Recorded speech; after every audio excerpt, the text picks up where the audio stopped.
So I have for quite a long time now wanted to do a series of videos tearing apart this YouTuber right here.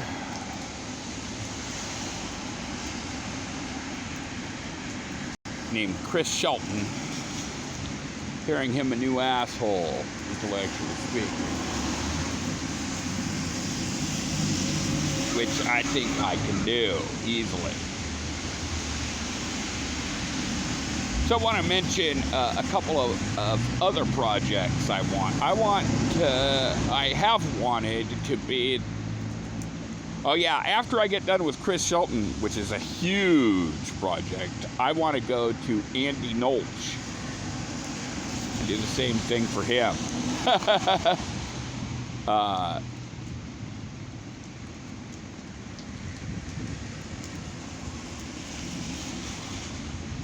They both have a type of intellectual dishonesty that simply cannot be accidental.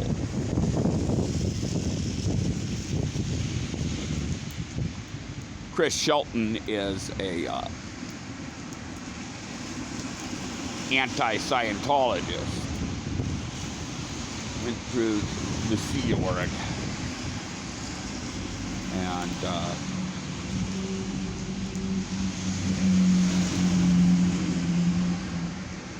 And I felt sorry for him for quite a long time. I don't anymore. I've recently concluded he really is just a complete SP. It can't be accidental what he's doing. And how long he's going at it.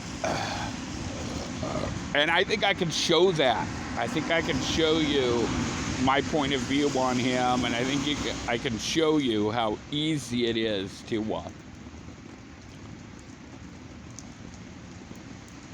tear him a new a-hole. So the third thing I wanted to do for a long time is write the book connecting Hubbard, putting Hubbard in intellectual context. And the first step of that would be, the correct essential model of Hubbard. Well, now I feel I've finally gotten the correct model of Hubbard, and I'm just not sure it would be a good thing to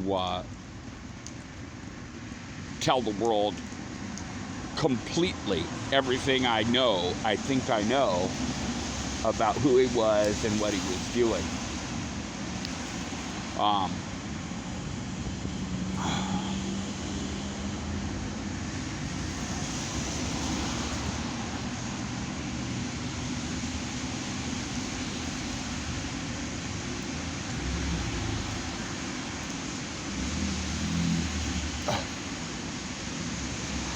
So I've long thought I could tear Chris Shelton a new a-hole with one hand tied behind my back, intellectually speaking.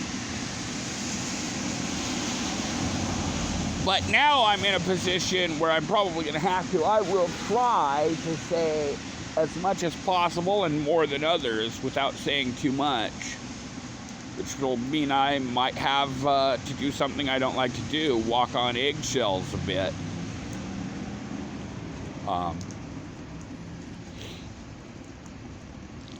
But them's the breaks up. Yeah, I say I wanted to do this a long time.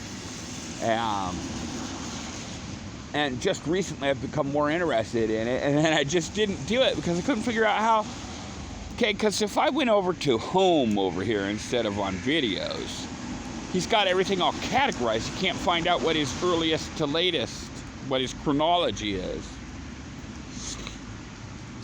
And you might think, well, gee, how dumb do you have to be not to know just go to videos, And I have no real excuse on that. And not only that, but probably even stupider than that, because I'm pretty sure I figured this out before and then just forgot about it. All right, I guess this isn't going to be like perfect schmurfect. You know, I may not have said everything I want to say or wanted to say here. This is about as good as I can do on the fly, which is how I intend to do this. I think I can show you what type of person Chris Shelton is. And so, yeah, that's going to be the purpose of this project. And we'll go through everyone, pretty much everyone, you know.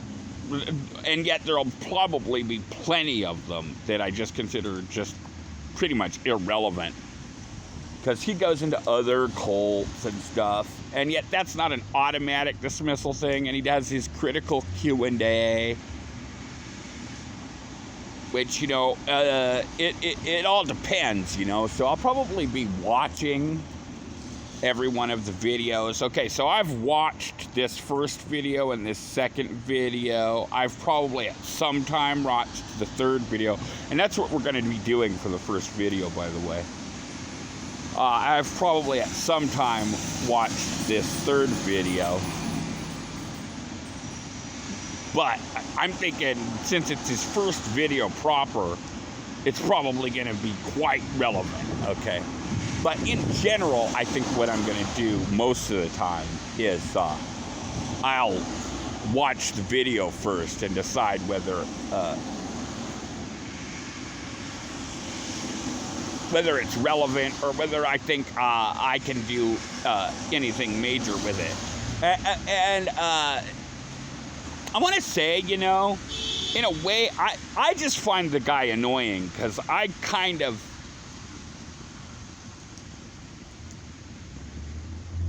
It took me longer. It's a dissatisfaction with self thing. It took me longer to figure Chris Shelton out than I would have wanted it to.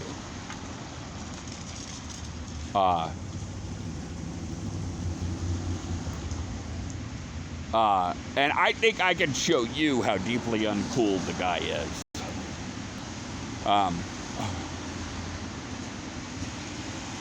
I suppose there's a small possibility that these first two videos are just kind of random, but I strongly suspect not.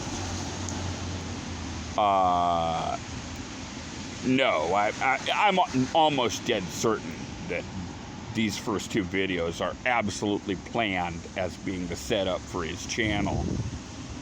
And I'm going to treat them that way. So yeah, this third video, the first proper video, 7 minutes and 49 seconds here, is it's going to be a bit of a surprise for me as well. And yeah, like I said, this video will consist of his first three videos. They're all nice and short.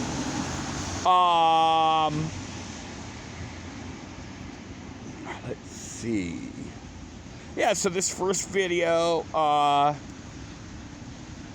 I think it like encapsulates rather nicely the issues of what Chris wants to say about human nature as it relates to Scientology and his experience in it. I think it encapsulates that pretty well. And this is my second attempt to make this video, so I know for a fact I'll have some things to say about this.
Yeah, so Chris Shelton, like, at every step of the way, has to agree with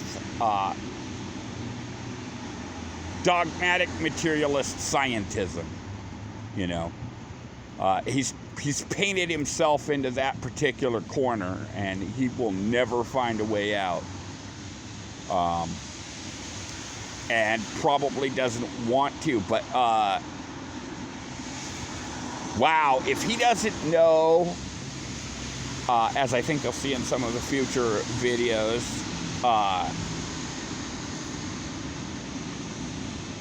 how close he's cutting it, you know, because he really has to kiss ass, like a lot. And it comes back to bite him a lot. It's pretty subtle. You know, he, quite frankly, he talks to a lot of people who are just better people than him in every way, shape, and form. And who are messing around with the edges of what he wants to be able to see. And you can see it going on.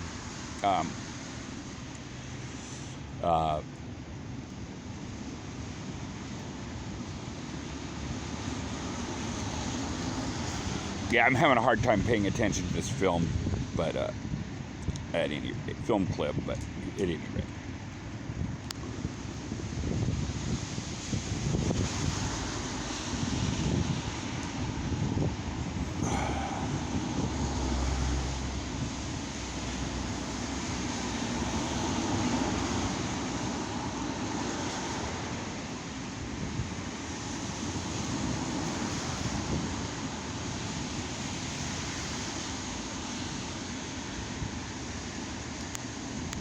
Okay, yeah, now this is the part I definitely had something to say about. So, yeah, it's interesting. Piece of shit is often what I will call people, because, I mean,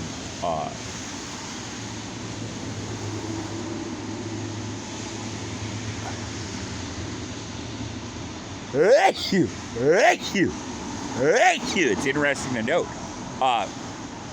Before I did this for the second time, I went and watched Chris Shelton comparing Hubbard quotes to Freud quotes, and Freud talks about, in one of his quotes, talks about how the grand majority of people, whether they have he said something like, whether they have a good ideology, a bad ideology, or no ideology, are just plain crap. Pretty close to near to that exactly. And I gotta say, I am one of the people who thinks he's one of the few people who aren't crap. And, you know, I've been accused of being on my high horse all my life. Arrogant, you know, nobody likes people that are arrogant, I was always told, you know. But it's just always been my way of seeing things, and there doesn't seem to be much I can do about it. And it is just this continual debate, especially if you're involved with some parallel subjects such as magic, you know. Some people in magic are trying to make people more equal, and some of them really just want to take all the heathens and just execute them en masse, which is obviously not a popular idea these days. You know, ever since Hitler, who is just the most, like, it seems to me most other people that have engaged in genocide wanted to be in some way be subtle about it. I can't imagine, in the case of Hitler, however, I don't think that's the case. I can't imagine that there was any sense in which Hitler was trying to be subtle about anything. Especially his genocidal aspirations.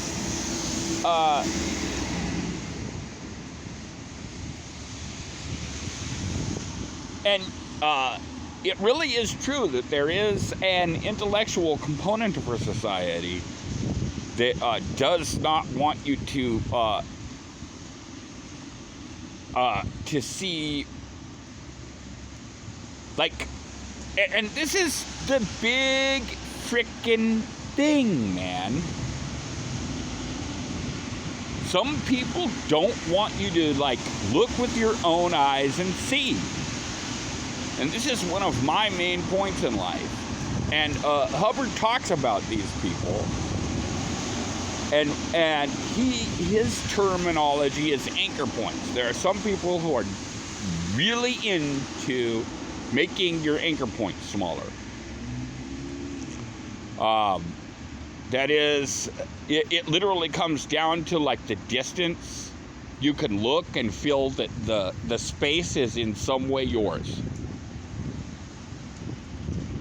I don't mean you, like, literally own it on a financial level, but how far out can you look and feel that the space is in some way yours? This time I'm looking at a spot, it's pissing down rain, a spot in the middle of a drier spot in the middle of some rain. And currently, because I'm not enjoying the rain, not a phenomena I'm enjoying, so my anchor points are not as far out as they usually are. I can look about to that island and feel that, just have this sort of feeling that this space is in some way mine. Usually it's about 4 times that far, which it looks to me to be about 15, 20 feet, the area I'm looking at. My anchor points usually extend out pretty far. I would imagine that there are a few people who wonder if I was in Nam, you know, the 1,000-yard stare, they call it. Yeah, some of those soldiers in Nam, man, they had to have their anchor points way far out.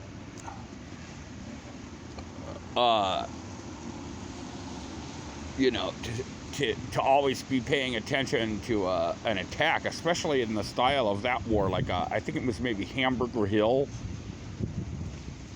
where the Vietnamese had these homemade grenades, man.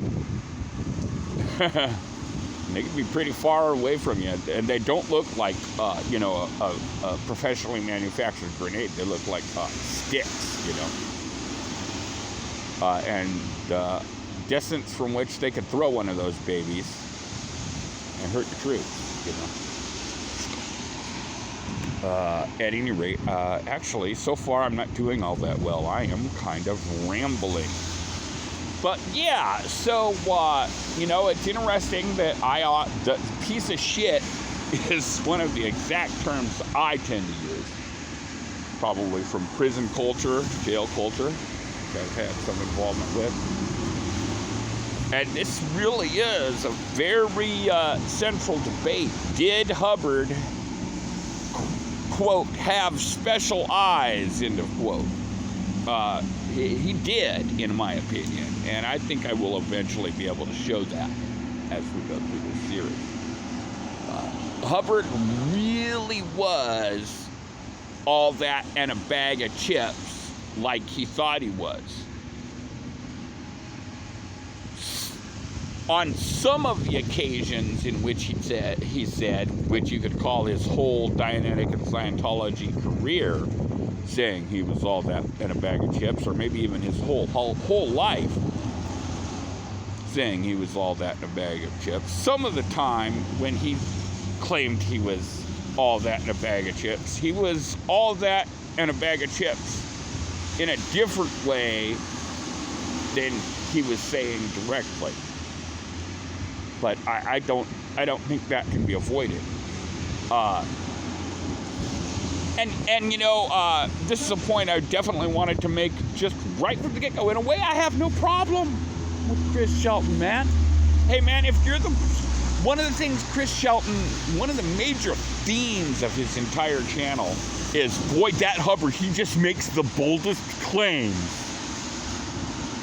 Okay, yeah. Okay, well, clearly Chris can't or won't confront it. And if you can't or won't confront the possibility that a person can make bold claims, such as that they're all that in a bag of chips, and then back it up. And I don't mean back it up by rigorous scientific studies, but back it up in more intuitional terms. Then, yeah, you're just exactly the sort of person that should be watching Chris Shelton's channel. So yeah, in a way, I got no problem with it. You know? Because Chris Shelton's just going to tell you over and over that no person who's ever made a bold claim has ever been right about anything, because it's wrong to be big, it's wrong to be powerful. That's what the evil people do. So be very careful of anybody in the history of the world who has ever made any kind of big claim. They must be scum. That's Chris Shelton in a nutshell. But I am part of the tradition I consider myself to be a part of, is the perennial tradition. And I think that most of us in the perennial tradition know that, actually, occasionally, the world in its wisdom and majesty, or whatever, throws at us certain people who have, quote, special eyes, end of quote. And special know-how, that's what I mean by special eyes, and who kind of came into the world having this. Kinda, yeah, kinda no. And Hubbard was one of those people, in my opinion, for what little that is worth, especially at this point, since we're just getting started. So yeah, this is right down to the heart of the matter. I can't imagine that this video was, random for that reason. He's getting right down to the heart of what he wants to impart, his issues, right here. All right, let's see if there's anything else.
Okay, yeah.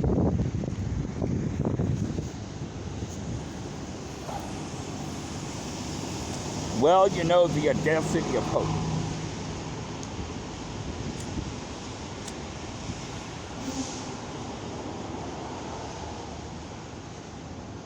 I'm pretty much anti-Christian. It's been about 2,000 years since Christianity was an underdog religion trying to get God's latest message to humanity. And it's been about 700 years since it decided instead to be a suppressor of that very same message. However, I'm like any of these religions, like anything, Aleister Crowley, and I'm a Crowley fan too, is one of these people who's of the opinion, and this is perhaps why he didn't like Hubbard very much, that you should not write anything down unless it's unless, in your opinion, it's the latest, greatest improvement from God. And so he had a terse and sharp style, which Hubbard didn't. But then again, Hubbard's audience was Americans, for the most part, who have a suspiciousness about that style.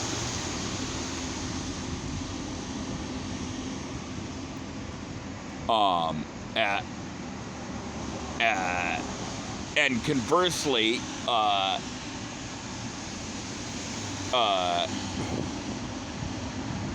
the British tend to think of Americans as a bunch of yahoos.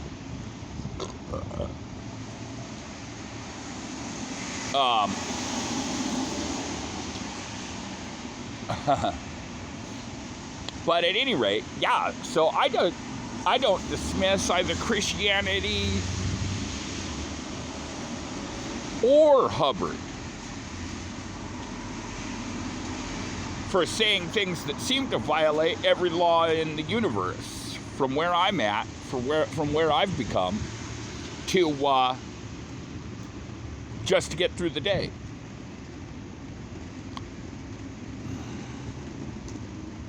For reasons we will eventually get into. I know we'll get into them because of some stuff I've recently listened to by Chris.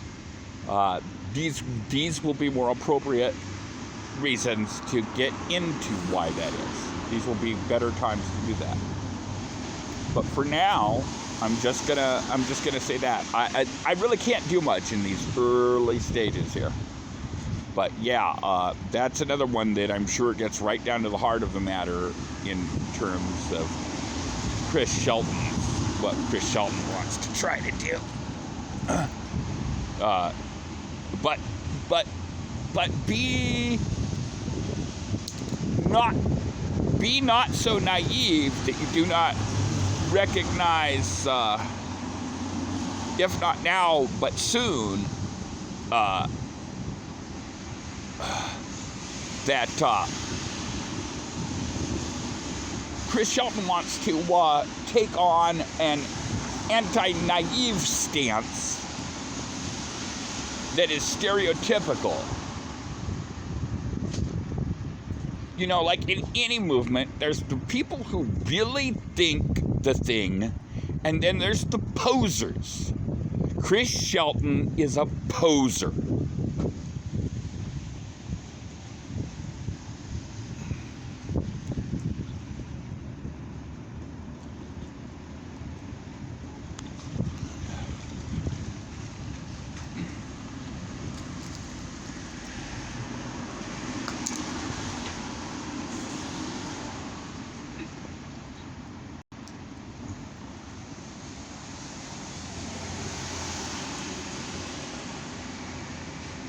All right, so let's go to the next one.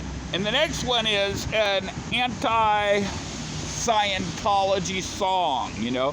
So I think of it as in this way, category, anti-Scientology song, category, new school. By new school, I mean any time past 1987, because that's, you know, from a person of my generation, the last time anybody made any music that was really good. So within that those two categories, it's a pretty good little song. But I do know for a fact that there are some things I want to say about this. Not so much the song, but the videos, which is mostly a collection of ex-Scientologists, anti-Scientologists, and I want to talk about some of these people. Especially the ones I know. I think I've seen every single one of them, but some of them made an impression on me and some of them didn't. But, and so, like, I might not even pause the video and I'll just say, yeah, I've seen that guy. Yeah, I've seen that guy. Or, no, I haven't seen this person. I don't even know who that is. But on the ones that I have something to say about, I will. I don't think I have anything to say about the song as such. So let's listen to this bit of whatever you want to call it.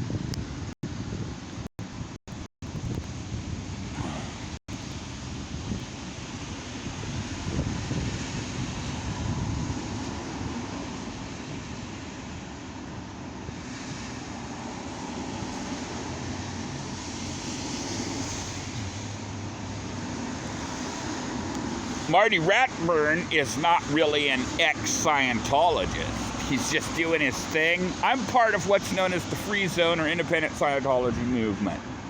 Probably like the suckiest member of that group, other perhaps than Andy Knowles. I don't know. But I am minimally a member of that movement. And yeah, nobody's ever told me whether I've ever done anything that was worth a crap or not.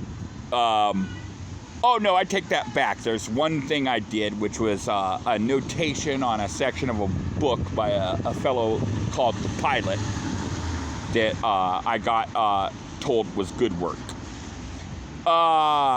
in general. So that was one thing I was told was good work. But Marty Rathburn was the guy right before this guy. And he's not an ex-Scientologist exactly. I mean, I believe he still has like a minimal auditing practice or whatever. He's an interesting dude. I really think that we in the Free Zone should be trying to reach out to him. Just like if somebody important in the Free Zone said, look, man, you've done some bad shit, but we just really forgive you. Marty Ratburn was very high in the organization, and he was ruthless.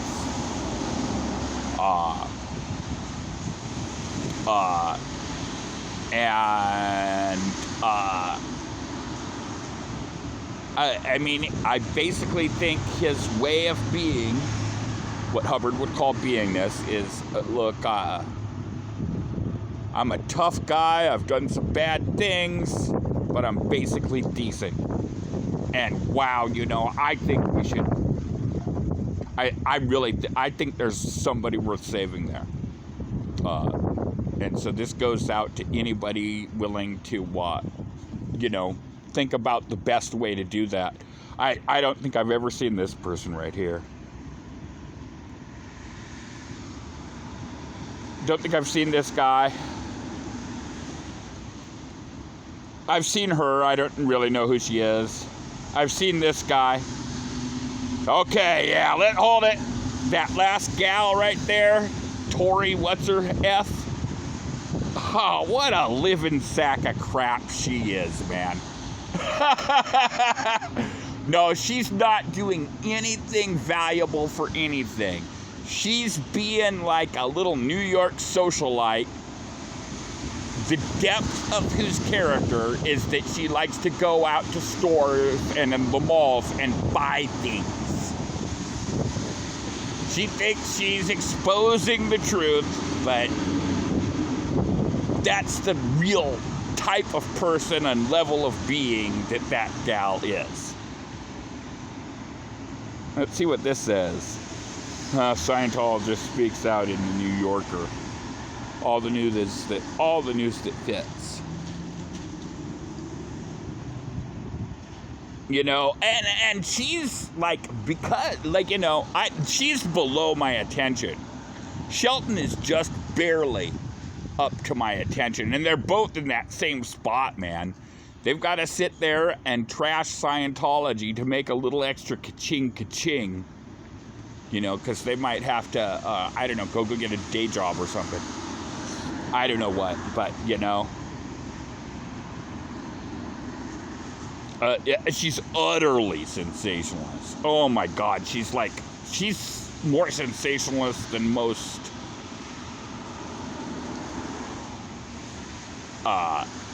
norms, most sheeple, most wogs in Hubbard's terms, raw public in Hubbard's terms. What a slimy individual. She's just slime. She is, she's a piece of work, man.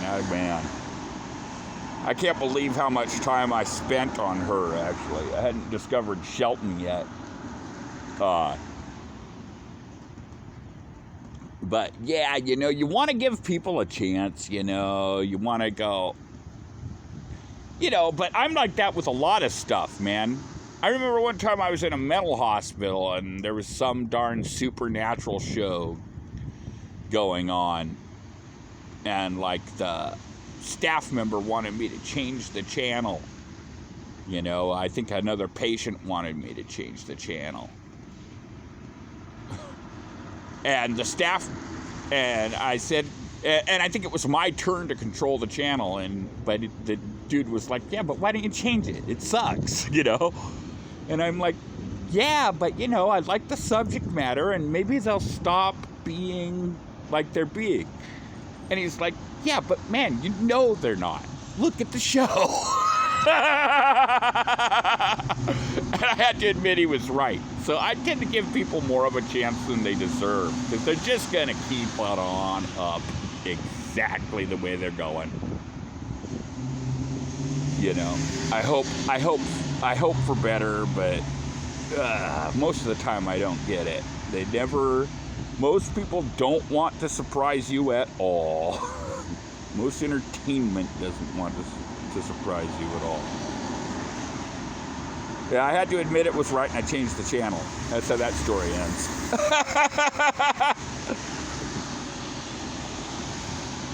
But what's going on here? There we go.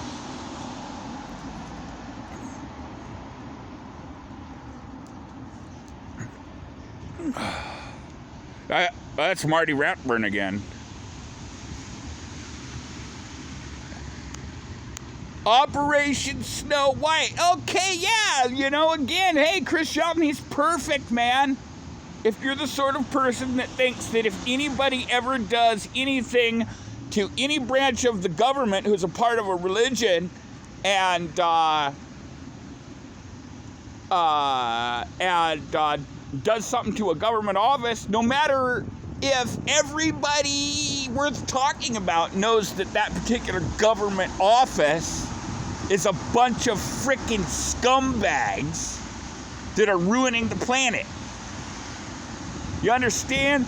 My audience is not these sort of power-seeking pieces of crap that do anything to keep themselves safe, including be intellectually dishonest. Yeah, man. We the shit. We the shit, man. We invaded the CIA or FBI or something and found out all the files they had on us. You know? We got that done. That's who we are. So yeah, from some people's point of view, that's black PR, as we call it in Scientology. That's black PR, yeah, from those types of people. You know? You know, because we tried to do something and we succeeded, you know? You know, did we get caught? Yeah, I'm sure we sort of, quote, got caught into quote. What's your point? Got the job done, you know, and then Mary Sue Hubbard was involved with that, and she went to prison. I don't know the details of that, though.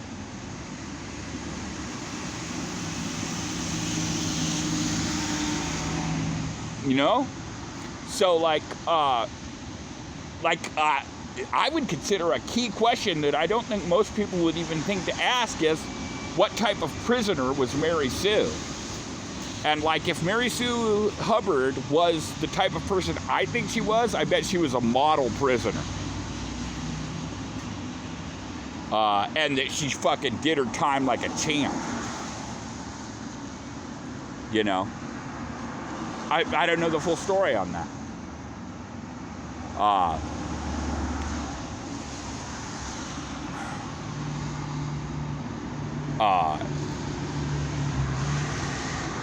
You know, legitimate royalty, you know, legitimate royalty, you know, in a fairy tale, that would be the ability to detect a cookie crumb under 10 mattresses. Well, it's a certain something, I'll tell you that much, you know. So, yeah. Oh, and here she has Chris Shelton himself on there. Well, right on, dude. Apparently he had done some stuff before this or something that is no longer part of his official library, or I don't know. Because, I mean, how could he be even one of the people if it's only his second video? Who knows the story on that? All right. I had never heard of this guy. Never seen this guy. I may have seen her. This guy. Oh my God, man. This guy. This guy. Oh man. Oh man, this guy makes that Tory chick look good. Both Tory and this guy and Chris Shelton. Chris Shelton's a little more subtle, is the subtlest of the three. All three of them are what we call in Scientology classic 1-1s. It refers to a what's known as a tone level. That is covert hostility, and it's 1.1 because the one below it is 1.0, which is fear, and the next major one above it is 1.5, which is anger, and then at 2.0 is antagonism. That's the rising scale there. Covert hostility, you know, I would say that, like, if you took covert hostility and unexpressed resentment, I would say you could make a fairly good comparison between those ideas and what psychologists call passive-aggressive behavior. You know, it's not an exact fit. We have two different models of how things work. For one thing, we have an intrapsychic model of how things work, while as passive-aggressive is simply a description of a set of behaviors. You know, any behavior that has some passive characteristics and some aggressive characteristics could be called passive-aggressive.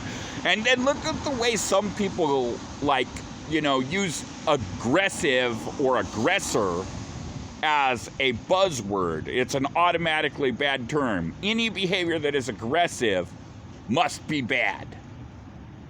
Okay? So that's designed to make sure that there's more passive-aggressive behavior, because nobody wants to be scared all the time either. Great. Good solution, society. Yeah, this guy is the creep of the cosmos, man. I don't know how anybody can think there's anything good about this guy. Waste of skin. And you might ask me, well, and are you just gay bashing him? I don't know for a fact he's gay. I can't imagine he would be anything that wasn't gay. I don't know if I've ever heard him say he was gay. I can't imagine that he's not gay. Am I bashing all gays? I've met gays that, as near as I could tell, were not passive-aggressive, we're not 1-1, we're not covertly hostile, we're not unexpressed resentment. If they had those characteristics, I could not detect them. So, no, not as such. I'm against certain types of behavior. A lot of psychologists are against passive-aggressive behavior. It's not a good idea. Hubbard thinks it's real bad. And I agree with it, for reasons we'll probably eventually get into. So yeah, I'm against that set of behaviors, those behaviors that are between passive behavior and aggressive behavior, those behaviors that are covertly hostile, and those behaviors that consist of a strategy of being resentful but not expressing it. It's not good for yourself and others. It's toxic.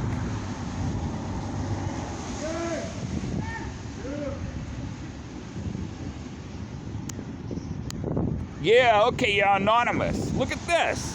Look at what they're doing here. They're they're promoting covert hostility. These masks are specifically showing what covert hostility looks like.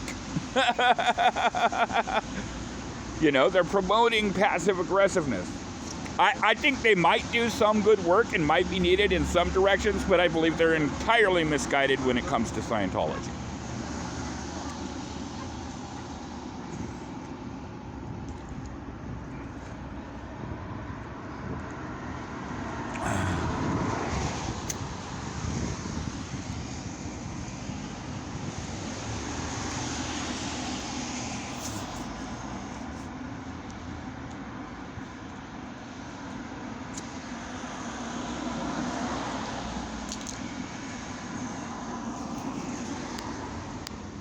The guy they just showed, that is L. Ron Hubbard Jr. or something. The great-great-grandson of L. Ron Hubbard. He's kind of cool.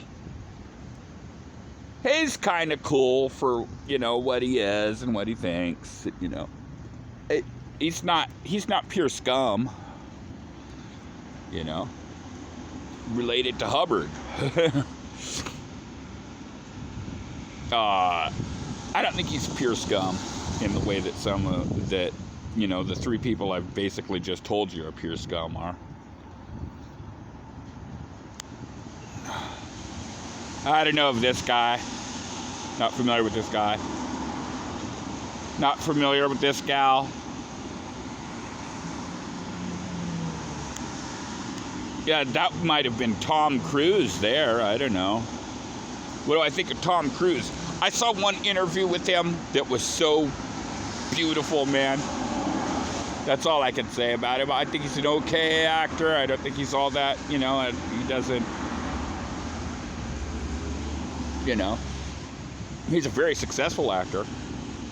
The joke I heard specifically on this interview I'm thinking of was, hey, yeah, who do you hire if you want to ensure, which actor do you hire if you want to ensure that your movie will be a success?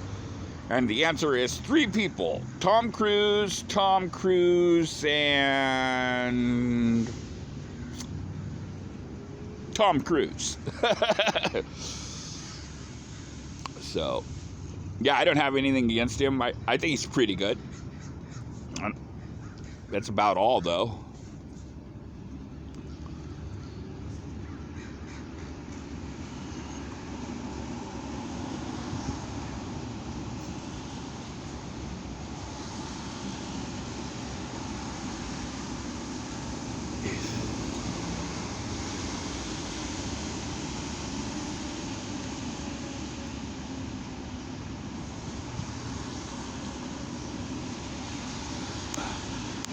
Leigh Remini. Wow, man. Remini.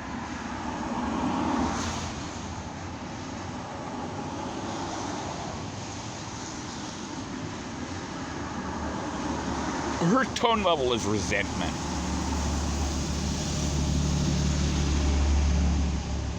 Yeah, I can't say unexpressed resentment. It's pretty much expressed.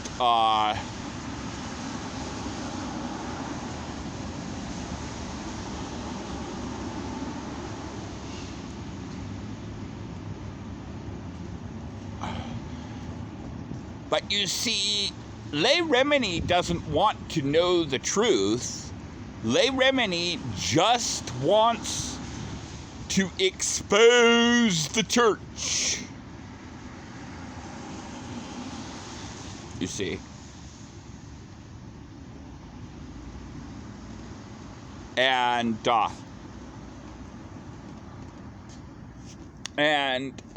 that's all she wants to do. It's great. She learned some Scientology to learn how to do that. Actually. You know? And she learned how to not be sidetracked to do that. And she learned some Scientology for that. But just and she's made it quite clear. She wants to spend the second half. She spent the first half of her life trying to promote Scientology, and she wants to spend the second half of her life or whatever exposing, or the rest of her life exposing Scientology. That's fine. Whatever, she is what she is, though, and she tells you what she is. Great. There's some goodness there. There's some integrity there. But just don't think that she's anything else, man. Just don't. Heck, it wouldn't be a good idea to think any Scientologist is anything else when they've dedicated themselves to something is anything else but what they're trying to do. But I guess the problem is that, like,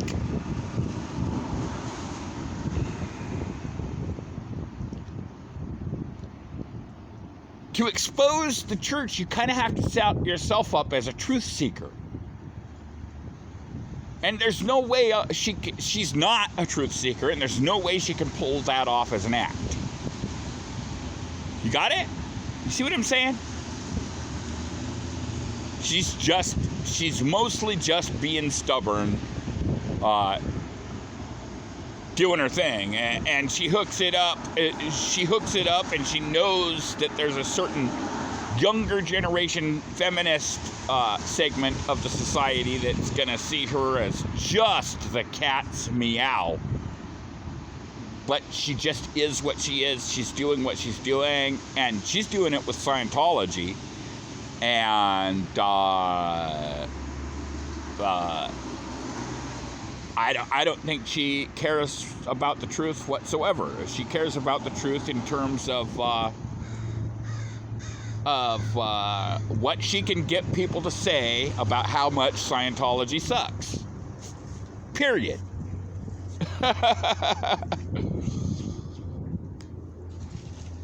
And if you can't see that, I don't know what's wrong with you. You know, but then again, most of the people I come across, I can't figure out what the hell's wrong with them. Or actually, I know this one guy who has a really good theory on that subject. His name's L. Ron Hubbard. I'll be talking about him a little later here.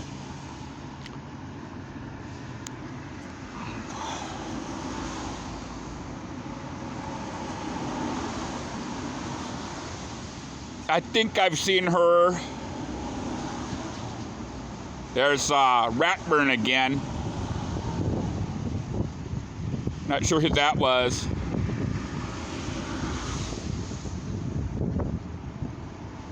I think I've seen him. This guy I've definitely seen, but I can't remember who he is. Interesting guy.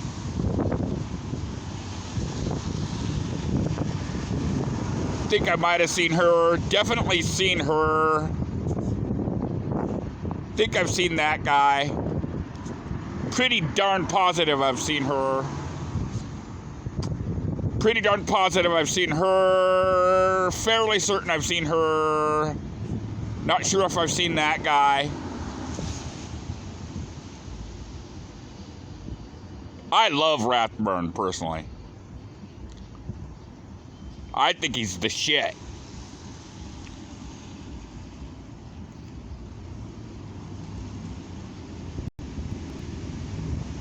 All right, that's about what? All right, yeah, I'll see you in Florida. I'm drumming up support. Girl power, you go, girl. Woo!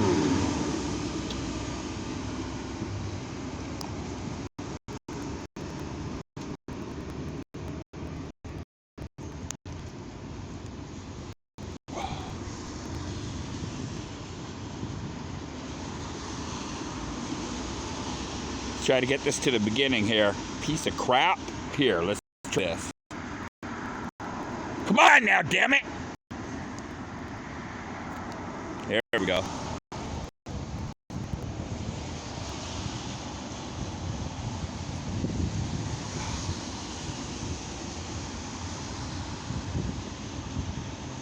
I don't know why the bottom of the screen is all like that. This is a stupid piece of shit.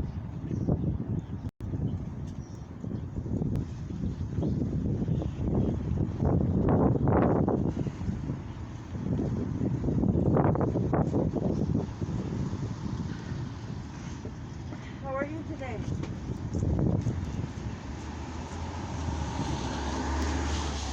No. I'm going to introduce you to a fellow named Captain Bill Roberts, maybe in amongst who's a voice of millions. No, Scientology isn't dying. The subject is alive and well. The Church of Scientology may well be dying, but there's reason to doubt that as well. So that's just not true. Sorry, Chris. Scientology is alive and well. Jesus Hubbard is in my heart. And he's in a lot of people's hearts. And that's just the way it is. That's the cold skinny. You're going to try and give me the cold skinny.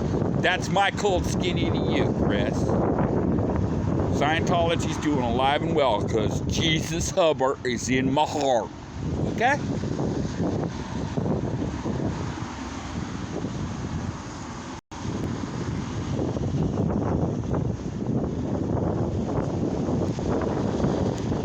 Louis Farrakhan had all his people get involved with Scientology. I know a free zoner named Homer Wilson Smith, whose response was, this church isn't going anywhere. And I think that's a pretty good hypothesis.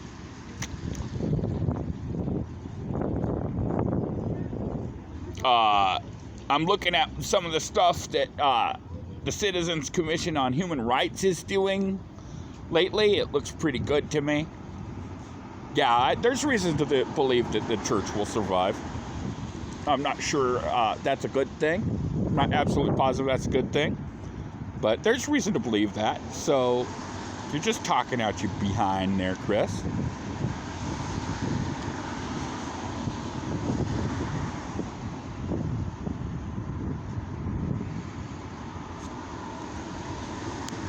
Okay, so no, it really isn't.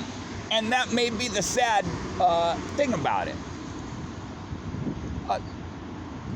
Hubbard has this concept called management by statistic that relates intimately to something called the ethics conditions. And I think it's a very good possibility that those two concepts paired together, there's literally nothing in the realm of finance and organizations and stuff that can't be accomplished, that can be beat. I mean, and that's something I'm just going to have to get into later. And now he's going to talk about Miscavige. He's already started. Yeah, David Miscavige, whatever. I don't know. I mean, if he's going around hitting people, that's not cool. Though, really, if you know enough Scientology, it all depends on the exact nature of the situation. If he's driving people downtown, it's bad. If he's bringing people uptone by hitting them, which it could be under certain circumstances, I mean, not the most common circumstances by any means, but in a few circumstances, you could actually bring somebody up tone by hitting them. If he's bringing up people up tone by hitting them every time, then from my point of view, and if you're a law-only crowd type of person, you'll never understand me on this point. From my point of view, no problem. It all depends on a lot of stuff that I don't know anything about, and I doubt you or Chris Shelton or any goddamn buddy else knows much about. But considering Marty Ratburn himself thinks the guy's an evil tyrant, it doesn't sound real good for that aspect of the behavior of David Miscavige, who is in many ways a very remarkable being. And I have to be able to say that. And I'll tell you, in the independent Scientology and free zone world, I am at least on the level of Shore Story, Official Party Line, almost unique in that point of view. But in some ways, he's very effective. He just doesn't... I think there's fairly good evidence that his grasp on the tech, which, being in his position, his grasp on the tech should be pretty good. I don't think he's following the tech some of the time. So it's I hate it. As a Scientologist, I hate to admit that there are any complex issues, but David Miscavige is a complex issue. I've seen his beingness, and I think there are certain situations where that beingness is one of the most effective beingnesses anybody could ever have. And I think I use it fairly often. He's got a certain something. I just, Hubbard, if he didn't have counterintuitive and unstated plans, Hubbard should have set up an organization where somebody who knows the tech could walk up to Miscavige and say, you misapplied this piece of tech, but no, it's absolute. I truly believe this because nobody says otherwise. The current situation with the church is it is absolute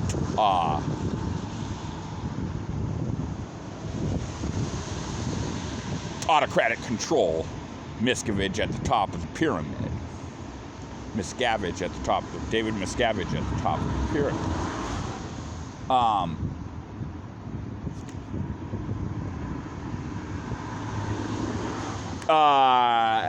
Which, Hubbard wrote an essay supporting, and I've heard people say that Hubbard's favorite form of government amongst people who still had a reactive mind was a benevolent dictatorship.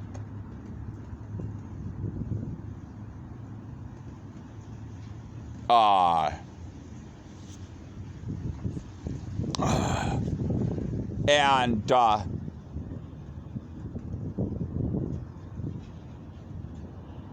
although it's weird because I don't believe that that's the type of government that the Church of Scientology would end up setting up.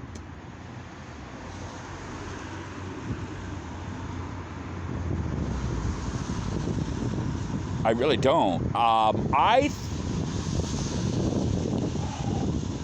I don't think there are any earth words to describe the type of government that Scientology would end up setting up.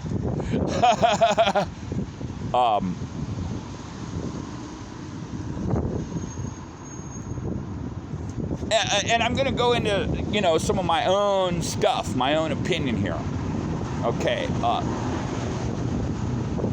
Like management by statistics specifically, I want to go ahead and I guess we're just going to open this can of worms up now. Specifically is really kind of amazing. It's basically what you might call a reinvigorated purpose of capitalism or free market. From the point of the top.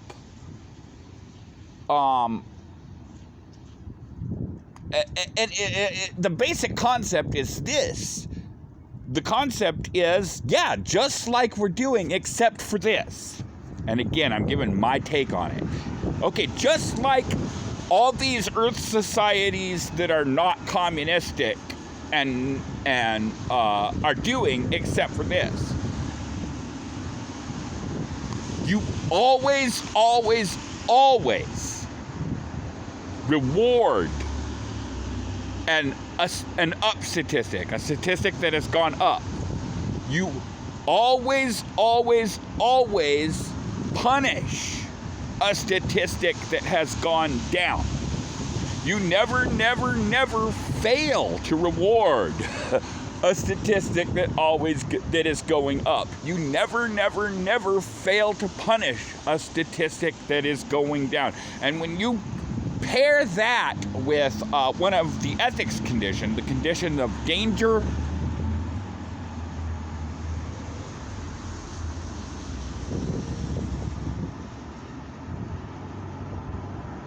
you get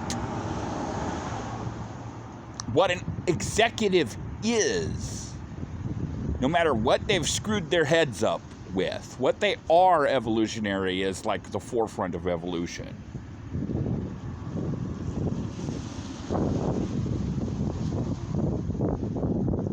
And it's an answer to that age-old question, a fairly age-old question. It's been around for a while now. Well, Hubbard was one of the first people to address it. Hubbard was one of the first people to realize, and there are other people outside of Scientology who've begun to realize, or talk out loud about, the fact that survival is not always adapting to your environment. Sometimes it's, and what you're trying to get to is the point where you're adapting your environment to you, which I suppose in some senses is an artificial distinction, but not subjectively, not for almost anybody.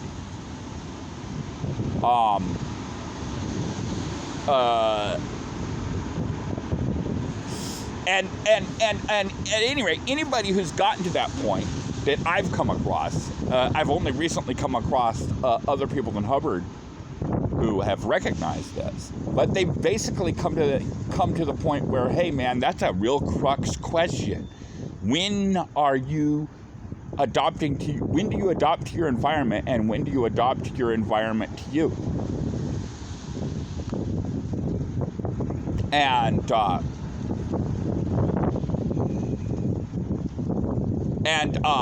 between management by statistic and the danger condition, I believe you've got the complete best possible answer there to that question.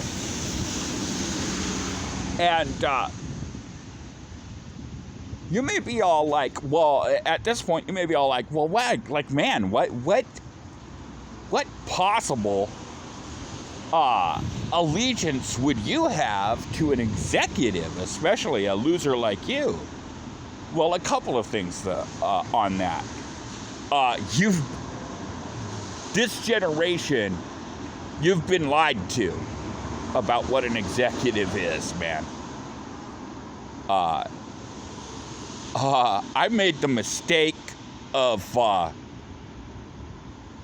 doing something wrong to an executive, and he has made me feel guilty, or rather, I allowed myself to feel guilty for the rest of my goddamn life when I realized how cool this dude is.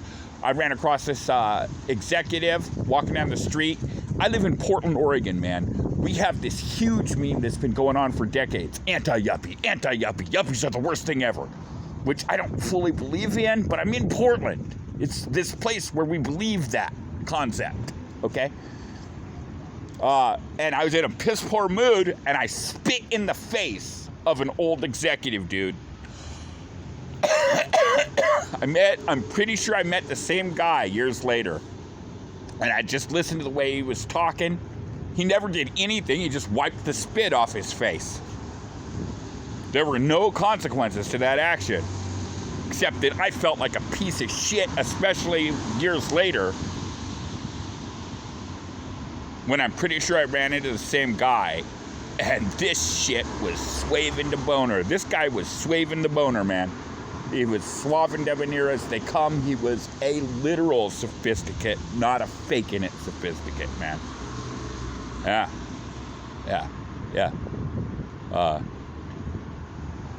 So don't tell me, I'll tell you, or whatever. And then the other thing is why not think of yourself as the executive of your life? I do. Yeah, it causes me to be cocky sometimes from the point of view of the old civilization that is rapidly being replaced, whether you attribute it such to Scientology or not. So what?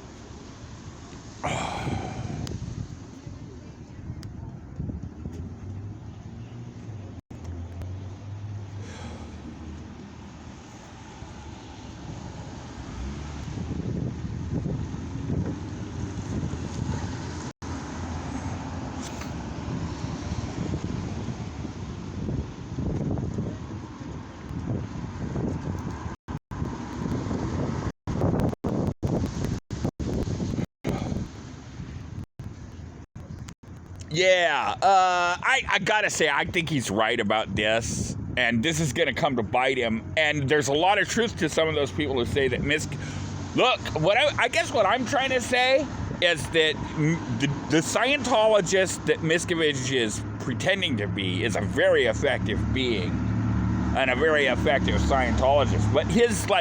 But I think there's considerable evidence that he doesn't think of himself as a Scientologist. He's doing a bunch of wog shit because he doesn't think Hubbard's methods work. And that's almost the point that this guy's trying to make.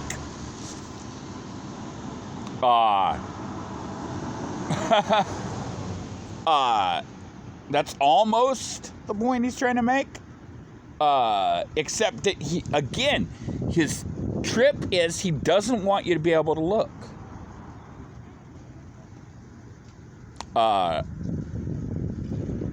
Or see with your own eyes. He wants you to see with scientific materialist eyes, which is somebody else's eyes. Dogmatic materialist, scientism rather than scientist eyes.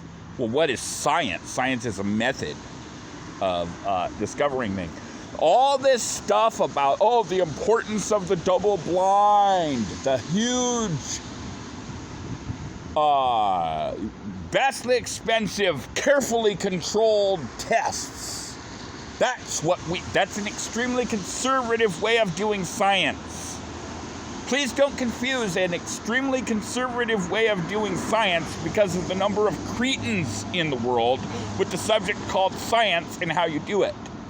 Yes, I'm a Scientologist. I literally believe that parts of Scientology are literally a science started by a pure effing genius.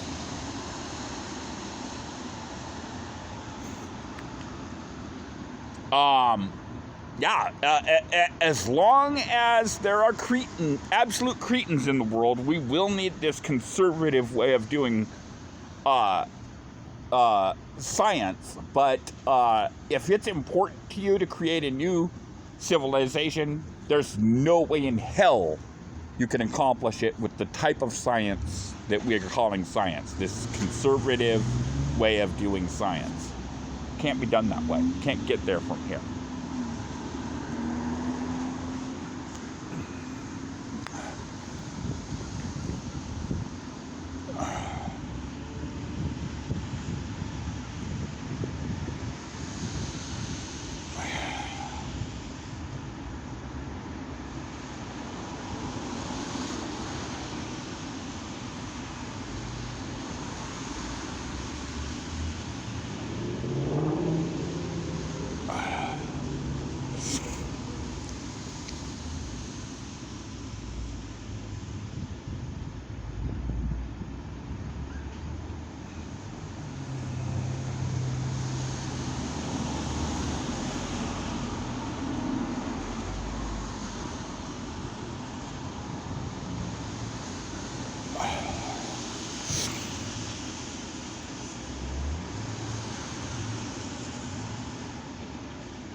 So, you might think I'm being awful silent here. And the truth of the matter is, I just don't know. I don't know what's going on. I don't really care what's going on with the church. Subject is doing fine. We will make sure of that, and are.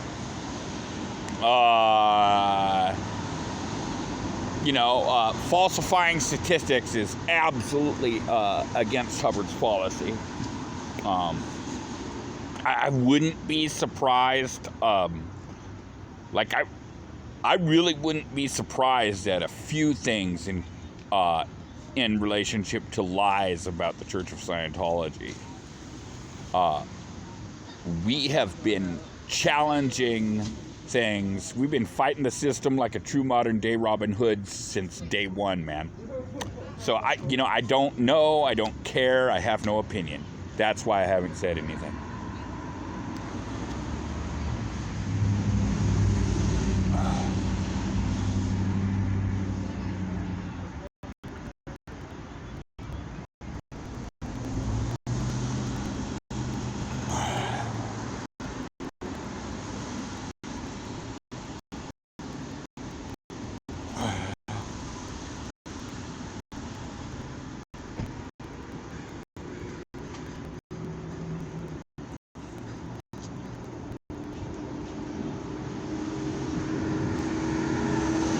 And if you had any integrity, you would have left the church that day and joined the free zone.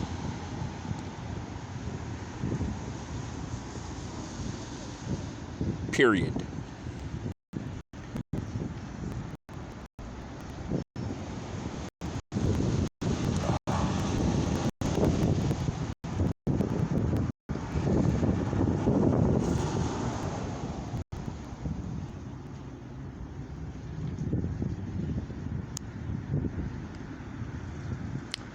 I wanted to tell you the subject of Scientology as opposed to Dianetics started in 52. But he's correct. The first church was the Church of DC in 54, yeah. Church of Scientology. If you go, why did you tell me that? Yeah, there's probably no point. I'm just doing this off the cuff.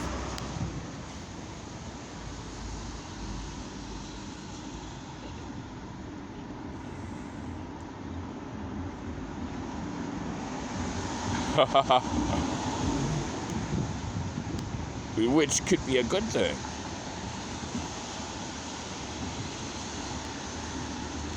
And, that wasn't necessarily as arrogant as he's making it sound. In fact, I think it probably wasn't.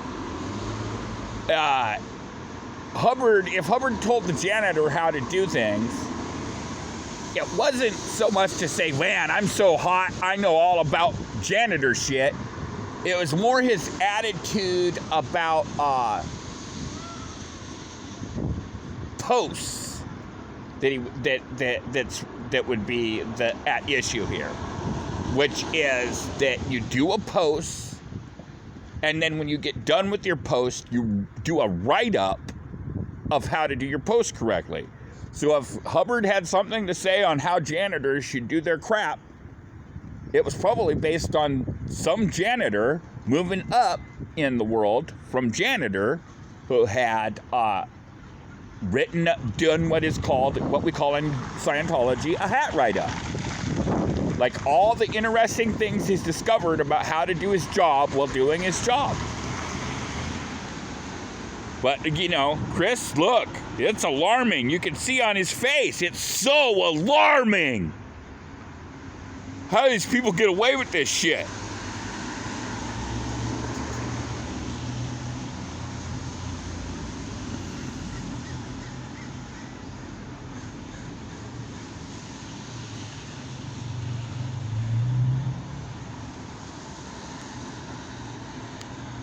Yeah, okay, yeah, so this is an interesting point.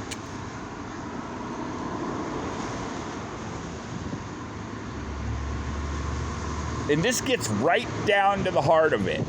And this already, we're into one of those points where I'm not 100% positive I can tell the complete truth on this. But it goes back to what I was saying before about how, look, I think Hubbard knew it was going to take a long time for the church to figure out how important management by statistics is. I think he knew. And that's why there's a free zone. That's about as much as I can say, and I may have said too much.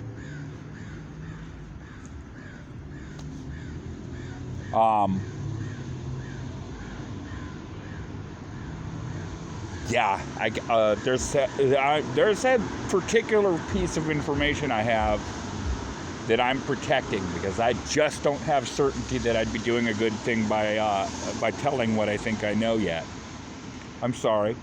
I'm not going to do something. I'm not going to cause evil in the world by saying something I think I know that if I related it would cause harm to the world. I'm not going to do that. It's not going to happen. Not today. Thank you. Have a nice day.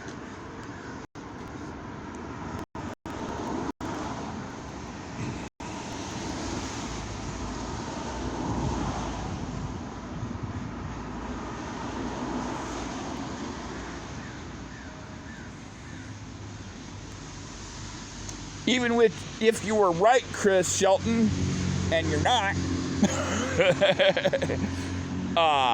boy, I'd have to say Hubbard had a better ability to make a postulate stick for a while than you do.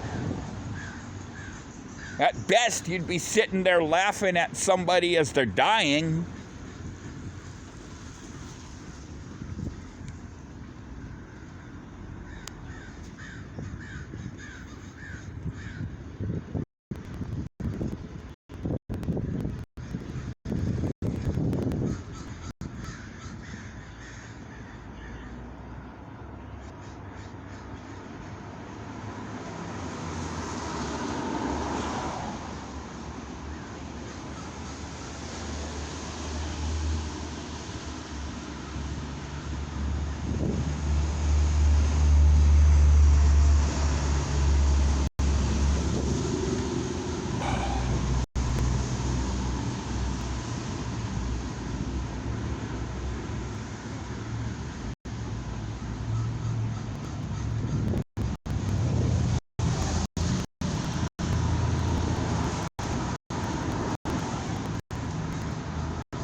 Okay.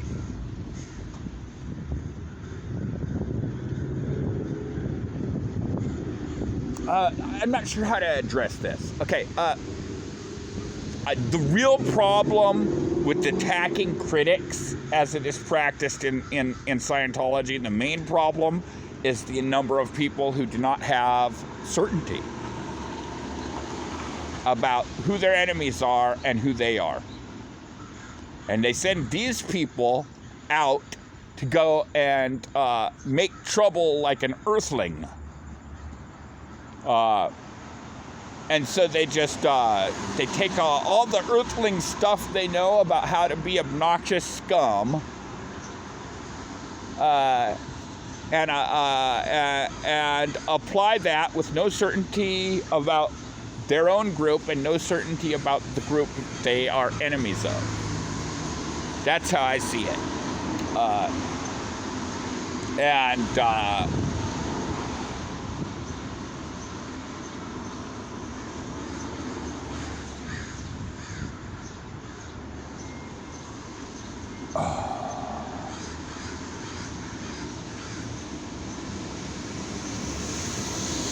Like, okay, let's just put it this way.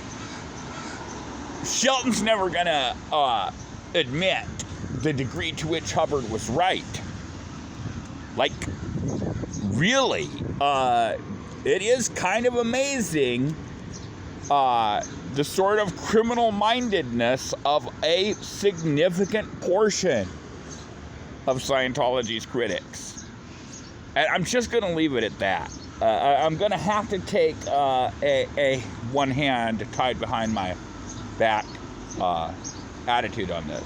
But, you know, as accusations become more specific, I can get more specific in my response/defense. But then also, you know, it's from a point of view, of course. Look, man. Look, brass frickin' tax the level of communist crap going on in this society. Exact application of Karl Marx tech. You know? And how much of what you see is exact application of Karl Marx tech. It's getting admitted right out front, you know. You know, and that's the brilliance of Hubbard right there, is that it makes sense. You know, we're in a position on this planet where there's either a solution that's going to come along and handle things, or the only solution is, as Marx declares, is everybody is scum.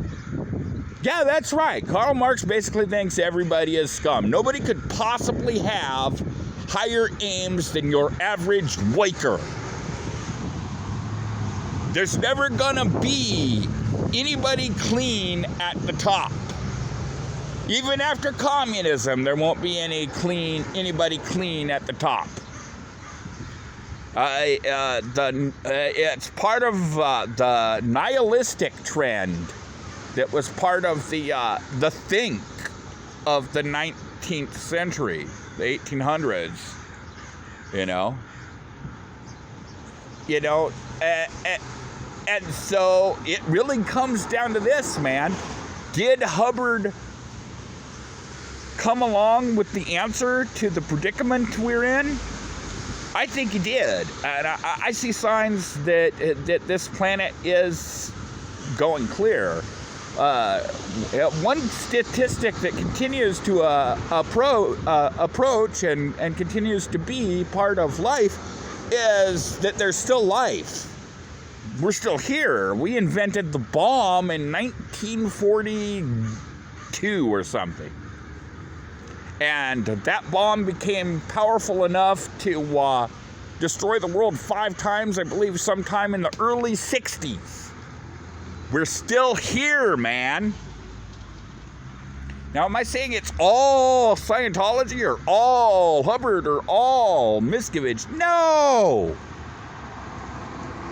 Hubbard was one of the first people to think in the way of the real New Age. The non-poser version of the New Age. One of the first major New Age thinkers.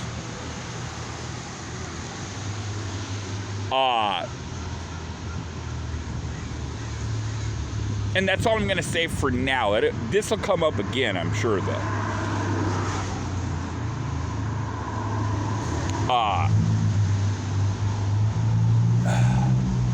And yet the bastards at the top of the pyramid are still trying to convince us that the only way to somehow or another we've made it without blowing ourselves up, or somehow or another the environmental destruction of the carbon dioxide, when it used to be carbon monoxide, but you don't even remember that. If you remember that, you weren't there.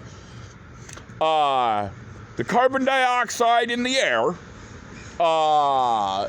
that's only because of the amount of crushing you down and putting in regulations that are here so far. By golly.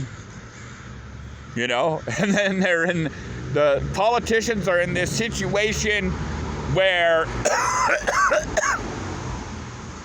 even though it's pretty clear they haven't succeeded so far, they've got to convince you to put yourself in prison.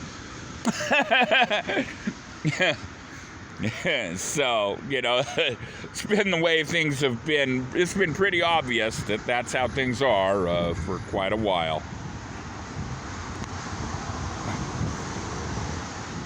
manufacturing consent, I think they're calling it.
So here's another closest I can get to saying the thing I'm deliberately avoiding saying. There's this guy who's been coming around the free zone recently, claiming to be the reincarnation of L. Ron Hubbard. Now, he's a very good actor. I still think it's actually possible this is Hubbard. I would think that Hubbard would know he's in non-E this lifetime. Non-E or below, rather than thinking he's in power. Those are the names of two ethics conditions. But who knows? I also think it's possible that part of the beingness of Hubbard reincarnated into this guy, or it could just be a very clever act.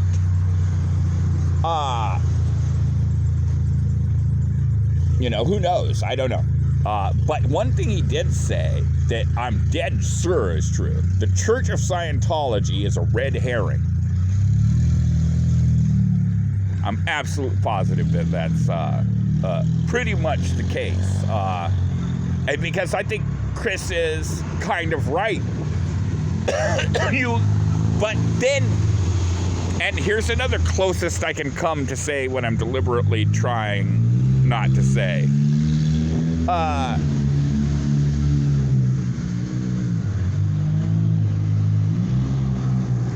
Chris is right, but Hubbard warned early on that, not having fixed ideas is a really good idea. And Hubbard never did anything to cancel the concept that not having fixed ideas is a really good idea. He did some things that I can't imagine weren't designed to put you in a tough bind about whether to apply the concept of fixed ideas are not a good idea. But he always said that. And management by statistics, which I'd have to look into how relative importance of data that's considered currently into the church. I don't know the answer to that question. I know it's very strongly emphasized, and that Hubbard is considered brilliant. Like, hey, let me just tell you right now, one of the first things you got to get into with Scientology, and there have been scientists in history who agreed with and knew this, is that smarter don't automatically mean more complex. In fact, it's the opposite. It's how far can you viably simplify anything. Like that, there's a lot of people who know that. And yet, the scientism and dogmatic materialism they want to present to you is this dogmatic idea that, you can always tell how smart someone is because if they're smart, they'll be really complicated and they'll say everything is complicated and it's even more complicated than that. And that's what I was educated to believe in school. And that is a crock of shit. It's literally the exact opposite of that. How much can you simplify and still be viable?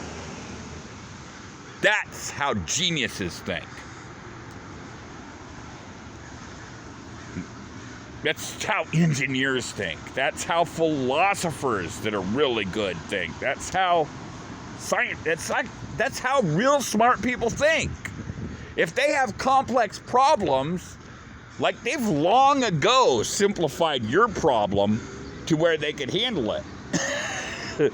Okay?